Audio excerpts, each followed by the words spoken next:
JEE men's, MHT, CET आणि नीट परीक्षा देणाऱ्या विद्यार्थ्यांच्या मनातील भीती दूर व्हावी आणि त्यांना निर्धास्तपणे आत्मविश्वासाने या परीक्षांना सामोरं जाता यावं, यासाठी शिवसेना मुख्य नेते, महाराष्ट्राचे लाडके उपमुख्यमंत्री एकनाथ शिंदे यांच्या नेतृत्वाखाली खासदार डॉ. श्रीकांत शिंदे यांच्या मार्गदर्शनाखाली युवासेना कार्याध्यक्ष पूर्वेश सरनाईक यांच्या संकल्पनेतून युवासेनेतर्फे ऑनलाईन मॉक टेस्टचे आयोजन करण्यात आलं आहे. उपमुख्यमंत्री एकनाथ शिंदे यांच्या हस्ते, परिवहन मंत्री प्रताप सरनाईक यांच्या उपस्थितीमध्ये या परीक्षा नावनोंदणी पोर्टलचे आज विधानभवन मुंबई येथे अनावरण करण्यात आलं.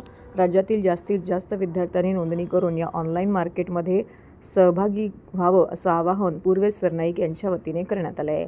या ऑनलाईन मार्केटचे संयोजन युवासेना विद्यापीठ व कॉलेज पक्षप्रमुख सल्लागार महादेव जगताप आणि युवासेना महाराष्ट्र समन्वयक विराज निकम हे करत असून, नावनोंदणी कुठलाही अडथळा येत असल्यास युवासेना mockTest2025@gmail.com या ईमेल ID वरती संपर्क साधावा असं आवाहन युवासेनेतर्फे करण्यात आलं आहे.